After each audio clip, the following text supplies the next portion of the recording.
Hello students, मैं अदिति चौधरी स्वागत करती हूं आपका प्रतिस्पर्धा क्लासेस के डिजिटल प्लेटफॉर्म पर। तो जैसा कि हमने अपनी केमिस्ट्री की एक क्लास पूरी कर ली है जिसमें हमारा जो टॉपिक था वो थोड़ा सा बाकी रह गया था, तो आज हम उसको कवर करेंगे, साथ साथ में हम उससे रिलेटेड कुछ क्वेश्चंस भी करते हैं। तो देखो, पहले हम एक बार रिवाइज कर लेते हैं कि हमने अपनी पिछली क्लास में क्या क्या चीज़ें पढ़ी थी। तो क्योंकि पिछली क्लास आपकी पहली क्लास थी केमिस्ट्री की, तो उसमें हमने केमिस्ट्री का थोड़ा सा इंट्रोडक्शन बताया था आपको। उसके बाद हमने बात की थी मैटर क्या होता है, मैटर का क्लासिफिकेशन किया था। नेक्स्ट हमने बात की थी किसके ऊपर, तत्व, यौगिक और मिश्रण के ऊपर, यानी कि एलिमेंट, कंपोनेंट और आपके मिक्सचर के ऊपर बात की थी। फिर हमने नेक्स्ट टॉपिक स्टार्ट किया था अपना धातु से रिलेटेड, मेटल से रिलेटेड, वो किया था। अब हम उसके आगे जो है वो पढ़ेंगे। जैसे हमने नोबल गैसेस के बारे में अच्छे से नहीं पढ़ा था, थोड़ा सा मैंने आपको नोबल गैसेस के बारे में बता दिया था, बट उसको अच्छे से पढ़ना है, एक्सप्लेन करके पढ़ना है, उसके यूजेस क्या क्या है वो चीज़ें हमें पढ़नी है। उसके बाद हम डिस्कस करेंगे अपनी जो मिश्र धातु होती हैं उसके बारे में, क्योंकि मिश्र धातु से क्वेश्चन ज़रूर पूछा जाता है आपके एग्ज़ाम में। तो कुछ हम वो चीज़ें भी आपको बताएंगे और कुछ उससे रिलेटेड हम क्वेश्चंस करते हैं आगे। तो स्टार्ट करते हैं हम। देखिए, ये जो आपको दिखाई दे रहा है ना पेज, ये आपकी नोबल गैसेज है सारी। जस्ट अ सेकेंड, देखो क्या है, नोबल गैसेज हैं। आपको पता ही है नोबल गैसेज कितनी होती हैं, 6 होती हैं, ठीक है। 6 आपकी नोबल गैसेज हैं। ये है helium, next neon, organ, krypton, xenon and radon. ये हैं आपकी नोबल गैसेस, ठीक है। नोबल गैसेस को अक्रिय गैसें भी बोला जाता है, निष्क्रिय गैसें भी बोला जाता है और उत्कृष्ट गैसें भी बोला जाता है, ठीक है। हिंदी में नोबल गैसेस कहा जाता है। तो ये 6 आपकी नोबल गैसेस हैं, इनके बहुत सारे यूज होते हैं। और इन गैसों की क्वालिटी क्या होती है, मतलब जो इनका हम आवर्त सारणी में लगाते हैं तो इनका जो इलेक्ट्रॉनिक कॉन्फ़िगरेशन होता है वो फुलफिल्ड होता है। यानी कि जैसे हम बात करते हैं हीलियम की, तो हीलियम कितने नंबर पे आता है, 2 नंबर पे आता है, ठीक है। यानी कि कितने, 2 इलेक्ट्रॉन होंगे इसमें, ठीक है। ये कितने पे आता है, 10 नंबर पे आता है। इसका अष्टक देखते हैं, 2 और 8 कितने हो गए, 10 हो गए टोटल। इलेक्ट्रॉनिक कॉन्फ़िगरेशन फुलफिल्ड है इसमें। इसमें देखो 18, कैसे फिल करोगे 18 बताओ, 18 कैसे फिल करोगे। देखो फर्स्ट में कितने आएंगे, 2, सेकंड में 8, 1 मिनट, 2, 8 और 8, 8 और 8 16 और 2 कितने हो गए 18। तो ऐसे आप इसको फिल करोगे। तो ये जो होते हैं ना, इनका जो अष्टक होता है वो पूरा होता है, इनको इलेक्ट्रॉनों की कमी भी नहीं होती और इनके पास ज़्यादा इलेक्ट्रॉन भी नहीं होते, इसलिए ये क्रिया नहीं करते, निष्क्रिय होते हैं, ठीक है। इसीलिए इनको अक्रिय, निष्क्रिय या फिर उत्कृष्ट गैसेस बोला जाता है। तो इनको आप नोट कर लेना, एक बार हेडिंग डालना, अक्रिय गैसें, नोबल गैसेस, और फिर इनको एज इट इज नोट कर लेना कौन कौन सी होती हैं। टोटल कितनी होती हैं, 6 होती हैं, दिखाई दिया आपको 6 कौन सी होती हैं, ठीक है। अब हम पढ़ेंगे इनके यूजेस के बारे में कि इनके यूजेस क्या क्या होते हैं, उपयोग क्या क्या होते हैं। देखिए पहले बात करते हैं हम हीलियम की। तो हीलियम का सिंबल क्या होता है, He। अभी बताया था कौन से नंबर पे आता है, सेकंड नंबर पे। पहले नंबर पे कौन आता है, हाइड्रोजन आता है। सेकंड नंबर पे क्या आता है, हीलियम आता है, ठीक है। हीलियम क्या है, नोबल गैस है। अब देखो यूजेस, देखो इसके पहला यूज क्या है, गुब्बारों को भरने में। गुब्बारों में जो हवा भरी जाती है, जो हम कहते हैं ना कि ये गैस वाले गुब्बारे हैं, तो उसमें कौन सी हवा भरी जाती है या कौन सी गैस फिल की जाती है, तो उसमें हीलियम गैस भरी जाती है। नेक्स्ट जो हमारे वो होते हैं एयरप्लेन होते हैं, ठीक है, हवाई जहाज होते हैं, एरोप्लेन होते हैं, उनके जो टायर्स होते हैं ना, उनमें भी कौन सी गैस भरी जाती है, हीलियम भरी जाती है। नेक्स्ट अस्पतालों में कृत्रिम सांस में ऑक्सीजन और साथ में हीलियम को मिलाकर दिया जाता है। जो अस्पताल में ऑक्सीजन मास्क होते हैं ना, उसमें कुछ मात्रा में हीलियम गैस भी मिलाई हुई होती है। नेक्स्ट, गोताखोरों द्वारा भी अधिक गहराई में सांस के लिए हीलियम एवं ऑक्सीजन के मिश्रण का उपयोग किया जाता है। तो इस पे बेटा ये लगा लेना इम्पोर्टेंट, क्योंकि ये वाला क्वेश्चंस जो है ये काफ़ी बार पूछा जाता है कि जो गोताखोर हैं जब वो समुद्र में उतरते हैं तो उनके पास जो ऑक्सीजन सिलेंडर होते हैं उसमें कौन सी गैस फिल की जाती है। तो इसमें देखो, अधिक गहराई में सांस के लिए हीलियम एवं ऑक्सीजन के मिश्रण का उपयोग किया जाता है। ये इसमें महत्वपूर्ण भूमिका निभाती है। कई बार आपसे ये भी पूछ लेगा हवाई जहाज़ के टायरों में, ये भी इम्पोर्टेंट है, पर सबसे ज़्यादा ज़रूरी है ये वाला। ठीक है, तो हीलियम का एक मुख्य उपयोग जो आपको याद रखना है वो ये याद रखना है, ये वाला। ठीक है, नेक्स्ट हमारी दूसरी आती है नियॉन।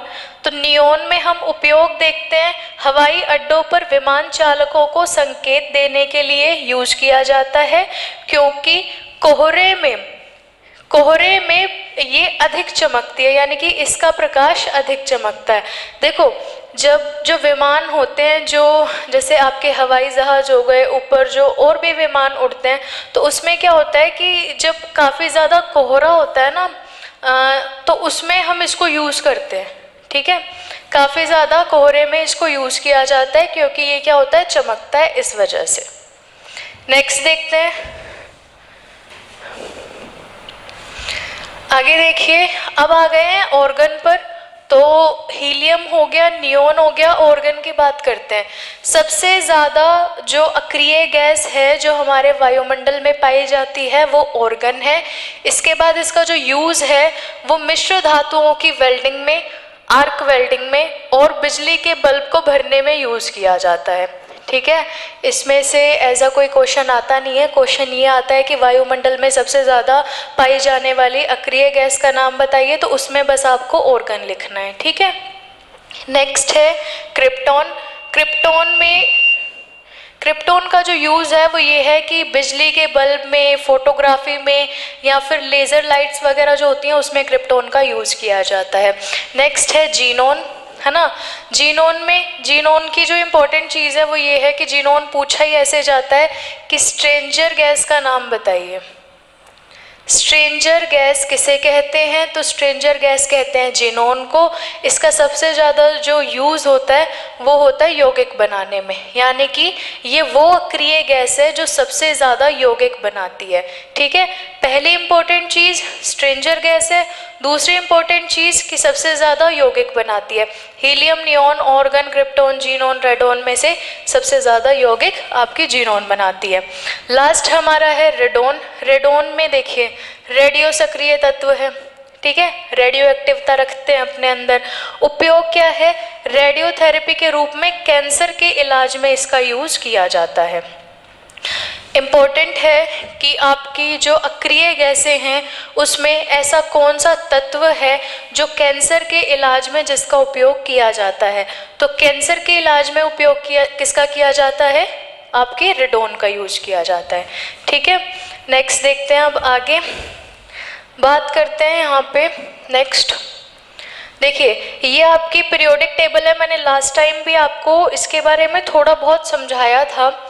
अब लास्ट टाइम जो आपको समझाया था वो आपको एलिमेंट समझाए थे इसमें। ठीक है, एलिमेंट की हमने बात की थी और आपने ध्यान से सारे एलिमेंट्स देखी भी होंगे।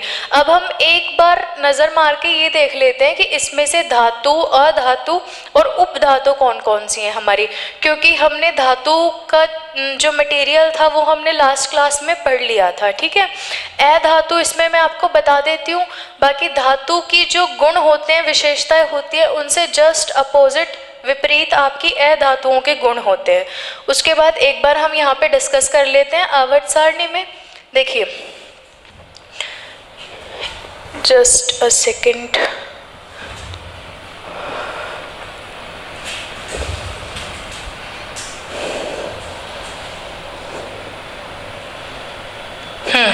अब देखें यहाँ पे सबसे पहले यहाँ पे लिखा ही हुआ है कि जो आपके ब्लू कलर के हैं वो मेटल्स हैं, ग्रीन कलर के हैं वो मेटलॉइड्स हैं, और जो आपके ब्राउनिश कलर के हैं, थोड़े येलो येलो कलर के, वो कौन से हैं? नॉन मेटल है। ठीक है, देखो सबसे पहली बात, हाइड्रोजन किस में आएगा? नॉन मेटल में आएगा। हाइड्रोजन कैसे गुण दिखाता है? अधातु वाले गुण दिखाता है, ठीक है। उसके बाद लिथियम से लेकर और फ्रेंशियम तक ये सारे आपके कौन से हैं? मेटल्स हैं। यहाँ पे एल्यूमिनियम, ये वाला आपका गैलियम, इंडियम, थैलियम, ये सारे आपके किस में आते हैं? मेटल्स में आते हैं। फिर आप बात करोगे ये ग्रीन वाले की, बोरोन, सिलिकॉन, जर्मेनियम, आर्सेनिक, ये सारे आपके किस में आते हैं? मेटलॉइड्स में आते हैं। और वहीं आपके जो नॉन मेटल्स हैं सारे के सारे नोबल गैसेस, ये वाली जो हैं आपकी नोबल गैसेस, ये सारी किस में आती है? नॉन मेटल्स में। Carbon, nitrogen, oxygen, fluorine, phosphorus, sulphur, chlorine, ये सारे आपके किस में आते हैं? नॉन मेटल्स में। ये आपकी जो है ये एफ सीरीज है, ठीक है। एफ सीरीज की दोनों सीरीज, पहली वाली सीरीज का नाम क्या था? लैंथेनाइड, लास्ट क्लास में बताया था आपको। और दूसरी वाली सीरीज का नाम क्या है? एक्टिनाइड, ठीक है। दोनों किस में आती हैं? आपकी मेटल्स में आती हैं। क्योंकि हम आगे आपके मिश्र धातु पढ़ने वाले हैं, एलॉयज पढ़ने वाले हैं, तो उसमें आपको दो धातुओं को मिलाकर या एक धातु एक अधातु को मिलाकर आपकी क्या बनेंगी? मिश्र धातुएं बनेंगी। तो मिश्र धातु में कौन सी धातु है, कौन सी अधातु है, ये चीज़ें आपको पता होनी चाहिए, याद आपको तभी होगा। ये टॉपिक कंप्लीट करने के बाद कुछ हम पढ़ेंगे क्वेश्चंस, तो कुछ जो क्वेश्चंस होंगे वो आपको करने हैं, है ना। तो उसमें आपको ये पता होना चाहिए कि मेटल्स कौन सी हैं, नॉन मेटल्स कौन सी हैं, क्वेश्चंस तभी सोल्व कर पाओगे, ठीक है। अब ये आपकी पीरियोडिक टेबल की सीरीज़ हो गई जिसमें आपको बताना था मेटल्स, नॉन मेटल्स और आपके मेटलॉइड्स कौन से हैं। तो आप एक बार अच्छे से इनको गौर से देख लो,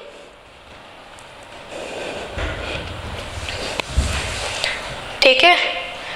इनको अच्छे से देख लो, एक बार स्क्रीनशॉट लेके रख लो चाहे इसका, क्योंकि ये ज़रूरी है। आगे बढ़ते हैं, अब हम पढ़ेंगे मिश्र धातु के बारे में। चलिए देखिए, मिश्र धातुओं के बारे में मैंने आपको अभी बताया था कि मिश्र धातु, जिसको इंग्लिश में कहते हैं एलॉयज, इसमें क्या होता है कि कोई भी एक धातु या कोई भी अधातु का जो मिश्रण होता है ना, कोई भी अगर धातु है या कोई भी दूसरी धातु है या कोई एक धातु है या दूसरी अधातु है, जब हम दोनों को मिला देंगे और एक नई चीज़ बनाएंगे तो वो आपकी क्या होती है? मिश्र धातु होती है। मिश्र धातुओं से बहुत सारी चीज़ें मिलके बनी होती हैं। अब देखिए, जैसे आपने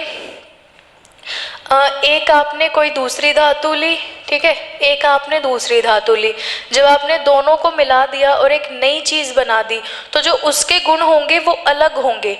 जो दोनों चीज़ें आपने ली हैं उनके गुण आपस में अलग होंगे, पर जो नई चीज़ मिलके बनी है उसके गुण पहले वाले दोनों से अलग होंगे। जैसे हम एक एग्जाम्पल लेते हैं, हम एग्जाम्पल लेते हैं कॉपर और जिंक का, ठीक है। किसका एग्जाम्पल लेते हैं? कॉपर का और जिंक का। कॉपर प्लस जिंक, तो कॉपर आता है 70% और जिंक आता है 30%, और दोनों से मिलके क्या बनता है? क्या बनता है? पीतल बनता है आपका, ठीक है। क्या बनता है? पीतल। ये आपका एक एग्जाम्पल है मिश्र धातु का। कॉपर और जिंक को मिला के क्या बनता है? पीतल बनता है, जिसमें कॉपर कितना होता है? 70% होता है और जिंक कितना होता है? 30%, ठीक है। अभी आगे हम देखने वाले हैं इसको। बहुत सारी मिश्र धातुएं हैं आपकी जो मैं बताऊंगी कौन कौन सी आपको याद रखनी है, तो वो आप याद रख लोगे तो एग्ज़ाम में बिल्कुल भी प्रॉब्लम नहीं होगी, ठीक है। देखिए यहाँ पे सबसे पहली है आपकी, अभी पीतल मैंने आपको एग्जाम्पल दिया था। कॉपर और जिंक का यूज़ किस में आता है? तार बनाने में, मशीनों के पुर्जे बनाने में, बर्तन बनाने में। बहुत इम्पॉर्टेंट है, मार्क कर लेना इसको, ठीक है।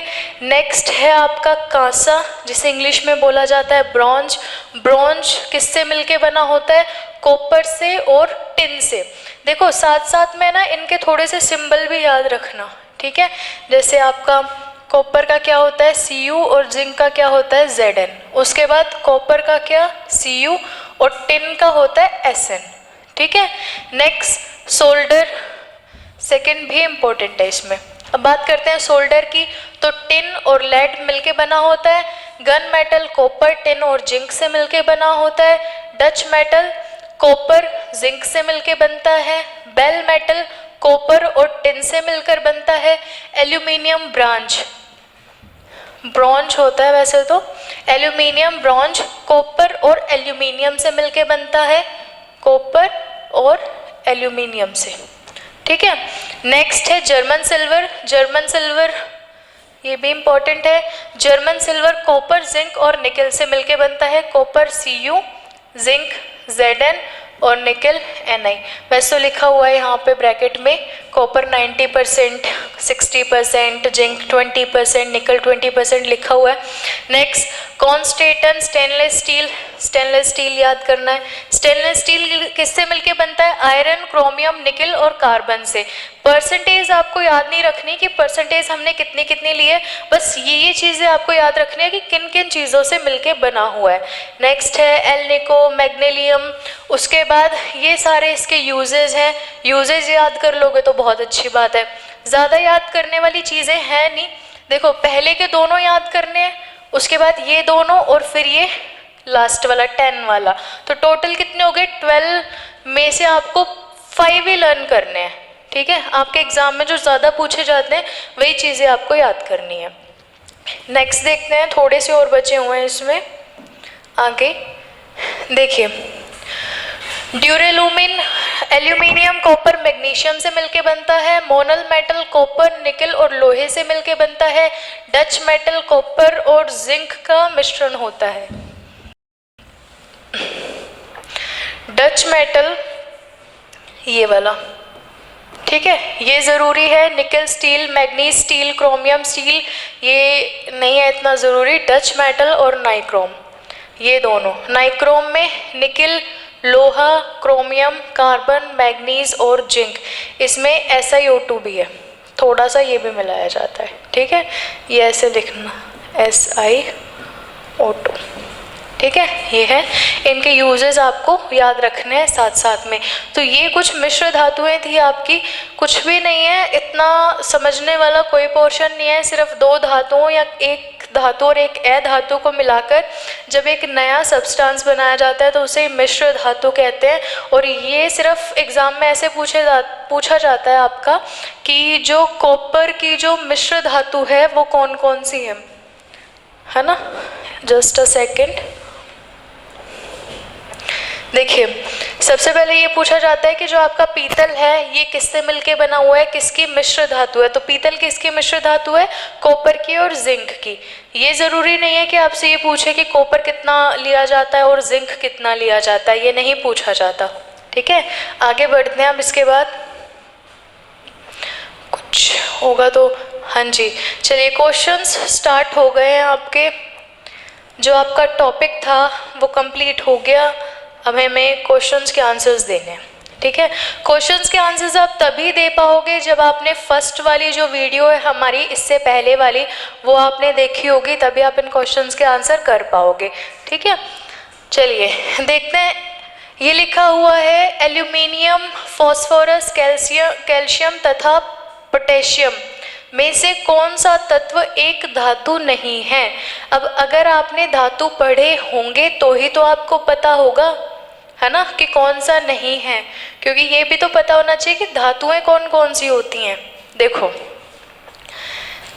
Al है आपका एल्यूमिनियम,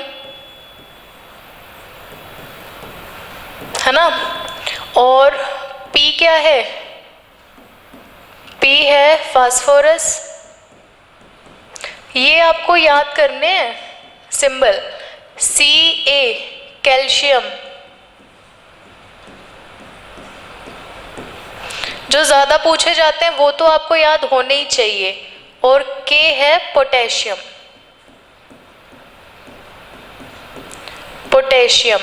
ठीक है।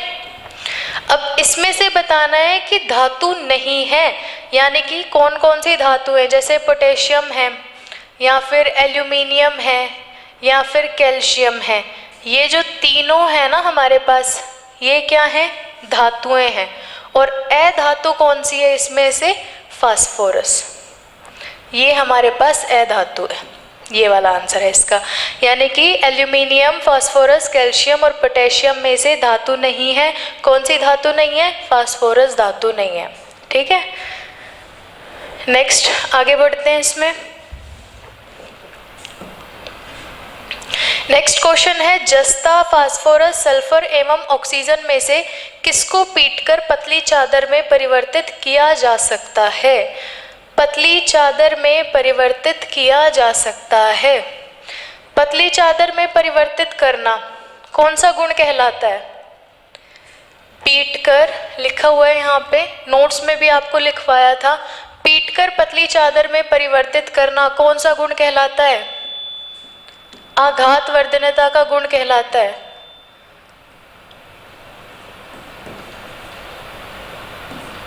आघात वर्धनता का गुण कहलाता है पीटकर पतली चादर में शीट में कन्वर्ट करना।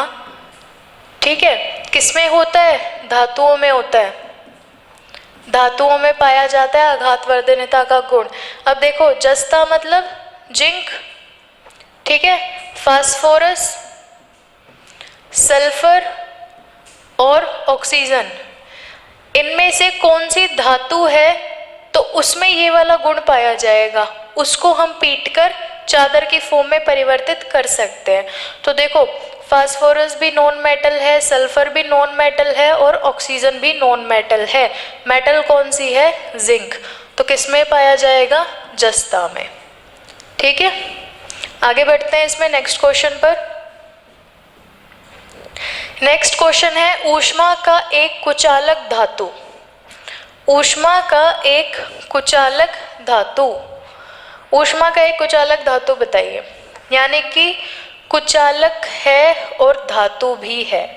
आपको पता है धातु कैसे होते हैं? ऊष्मा के सुचालक होते हैं, ऊष्मा का चालन करते हैं ना। सारी धातुएं ऊष्मा की सुचालक होती हैं, बट एक इसमें अपवाद भी होता है। अब आपके कुछ ना कुछ तो एक्सेप्शंस भी आएंगे, इसमें सभी एक चीज़ को फॉलो थोड़ी करते हैं। तो इसका जो आंसर होगा वो होगा सीसा, या फिर जिसे लेड भी कहा जाता है। लेड सिंबल होता है Pb और आता किस पे है? 82 नंबर पे।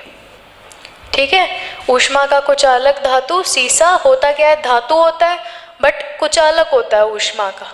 ठीक है, ये आपका अपवाद होता है, किसको याद रखना। नेक्स्ट देखिए, लोहे का जिंक की परत के द्वारा संरक्षित कर, लोहे को जिंक की परत के द्वारा संरक्षित करने की प्रक्रिया क्या कहलाती है? नोट्स में अच्छे से लिखवाया हुआ है आपको हाईलाइट करके।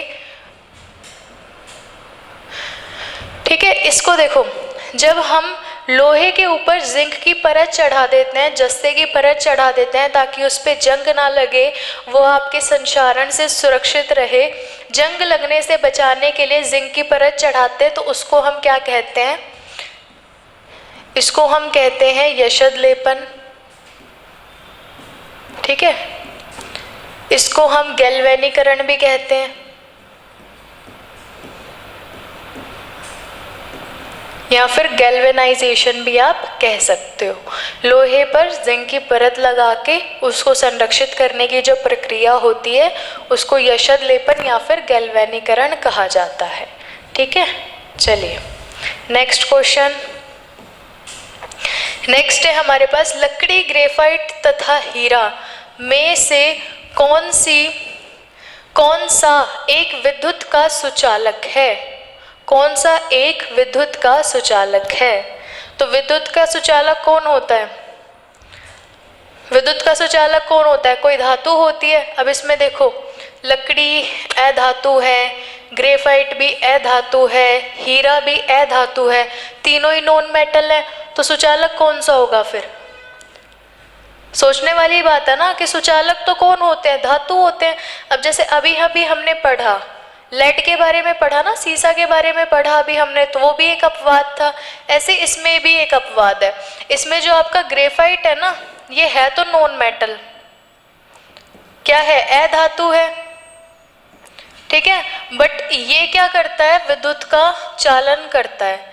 ग्रेफाइट क्या करता है? विद्युत का चालन करता है। तो ये आपको याद रखना पड़ेगा। ये विद्युत का सुचालक होता है, बट होता क्या है, नॉन मेटल होता है।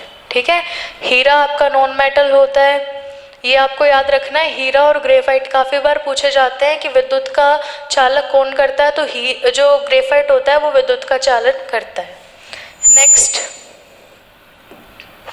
नेक्स्ट क्वेश्चन है, कांसा किसकी मिश्र धातु है। ये तो मैंने अभी जस्ट आपको टेबल में पढ़ाया है कि कांसा किसकी मिश्र धातु है, ये तो आप बताएंगे। याद है टेबल में पढ़ा भी है कि नहीं पढ़ा। अभी हमने सबसे पहला एग्जाम्पल पढ़ा था पीतल का, जो कॉपर और जिंक मिश्र धातु से बना हुआ था, और दूसरा क्या था, कांसा था। कांसा किसकी मिश्र धातु है, देखिए भूल गए होंगे आप लोग, एक बार टेबल पे चलते हैं वापस से।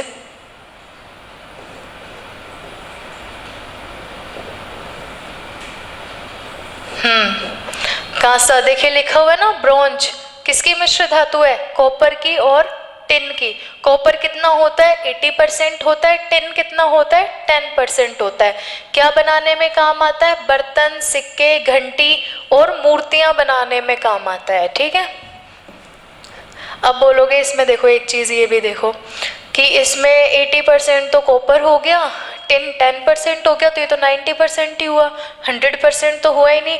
तो 10% कुछ और चीज़ें भी इसमें ऐड की जाती हैं। ज़रूरी नहीं है कि बस दो ही चीज़ें मिलेंगी, कॉपर और टिन ही मिलकर बनेगा, ऐसा नहीं होता। कुछ परसेंट, कुछ मात्रा में कुछ और चीज़ें भी इसमें ऐड की जाती हैं।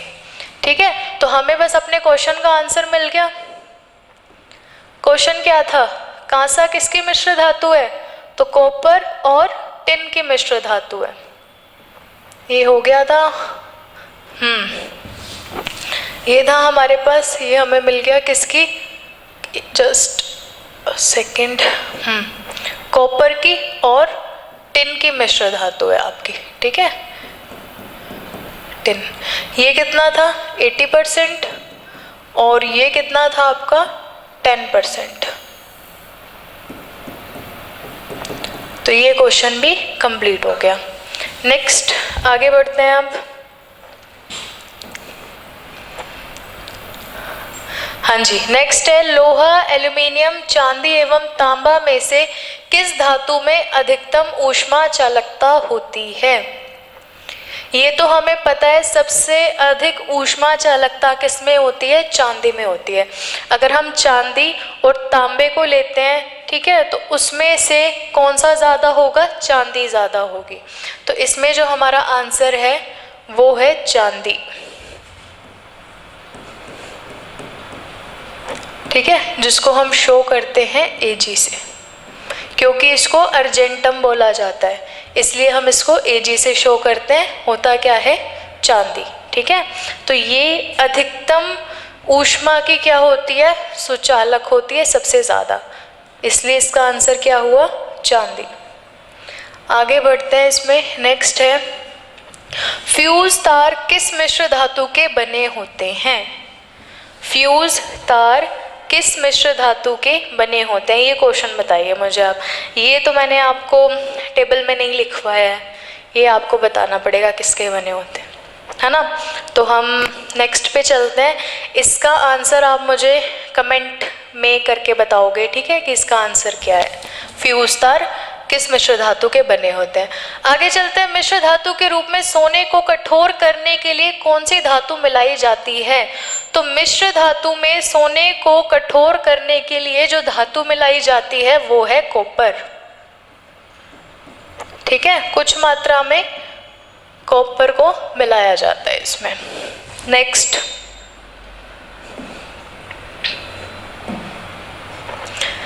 देखिए एल्यूमिनियम का अयस्क है। ये मैंने आपको अयस्क जब कराया था ना, धातु और उसके अयस्क कराया था, तो उस टाइम ये कराया था कि ये मैंने बताया भी था, एल्यूमिनियम का अयस्क बहुत इंपॉर्टेंट है, काफ़ी बार पूछा जाता है। एल्यूमिनियम का अयस्क होता है बॉक्साइट।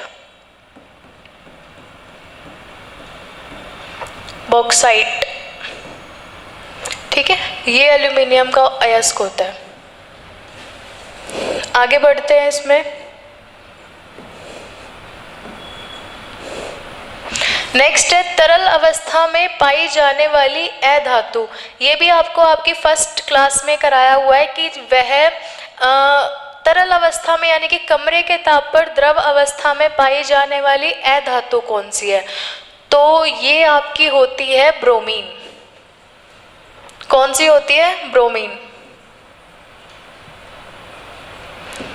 इसे हम शो करते हैं Br से। ये आपकी क्या होती है? अधातु होती है।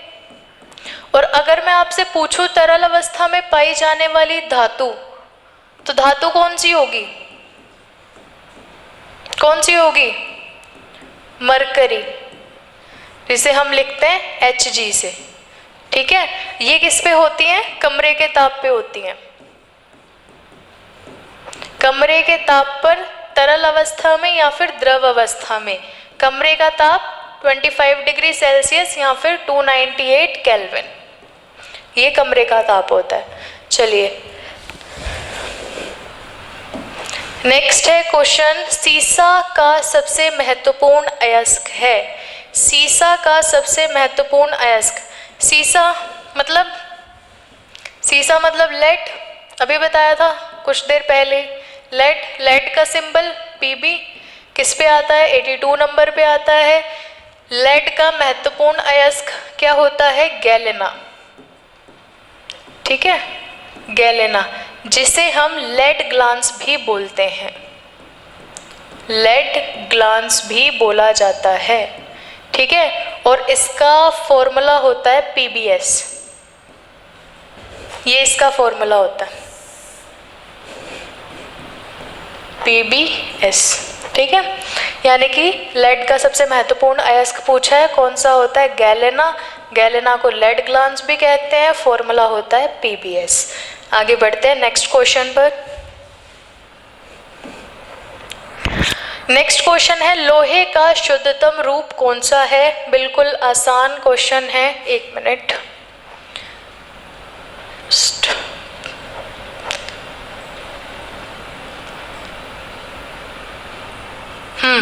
लोहे का शुद्धतम रूप कौन सा है? तो लोहे का शुद्धतम रूप है पिटवा लोहा। ये तो बिल्कुल आसान क्वेश्चन था, पिटवा लोहा लोहे का शुद्धतम रूप है। आगे बढ़ते हैं इसमें। नेक्स्ट क्वेश्चन है, सीडेराइट किसका अयस्क है? बताइए, सीडेराइट किसका अयस्क है?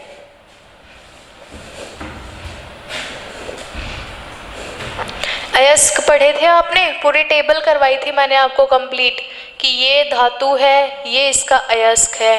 पिछली वाली क्लास में पूरी टेबल करवाई हुई है आपको अयस्क की। तो बताइए सीडेराइट किसका अयस्क है? चलिए मैं बताती हूँ। देखिए, जो सीडेराइट है आपका, वो अयस्क होता है आयरन का।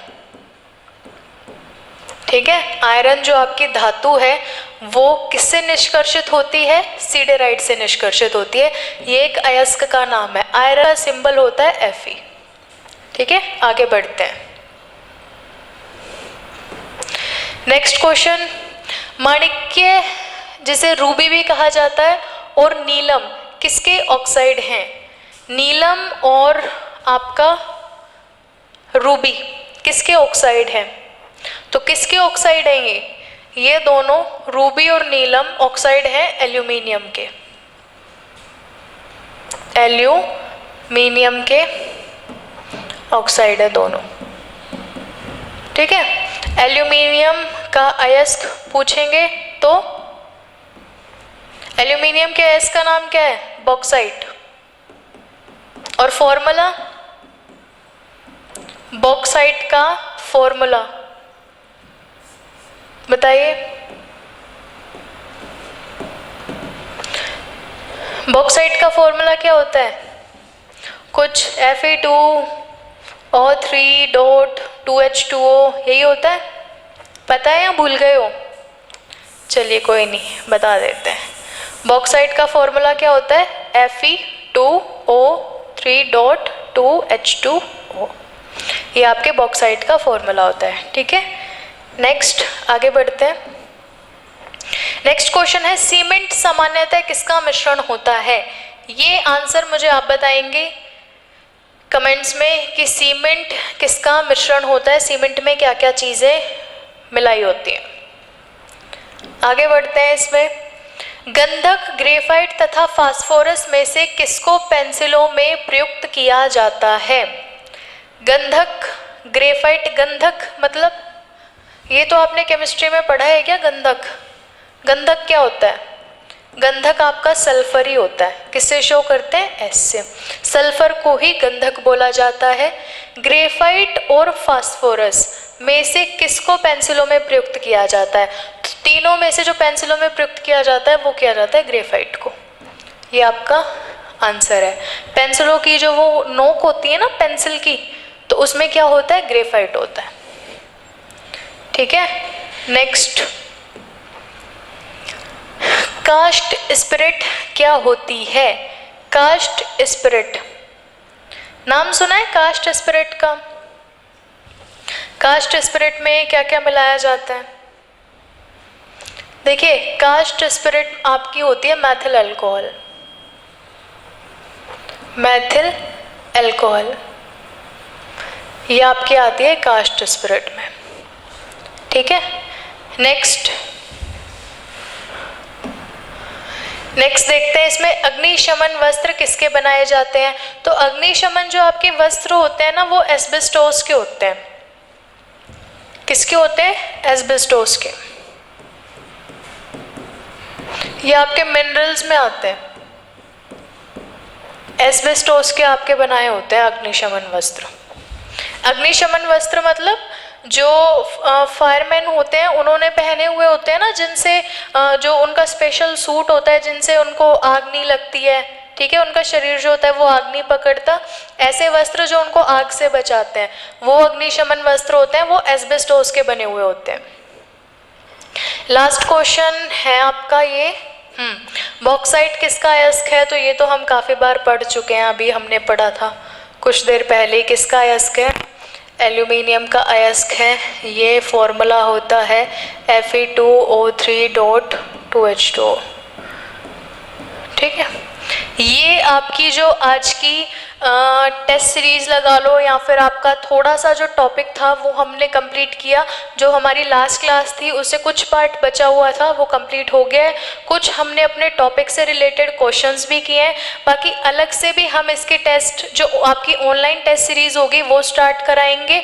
तो आई होप कि आपको आज की क्लास समझ आई होगी। अगर कोई भी प्रॉब्लम हो तो आप नीचे कमेंट सेक्शन में उसे मेंशन कर सकते हो, उस पर ज़रूर ध्यान दिया जाएगा। तो आज की क्लास यहीं समाप्त होती है। Thank you.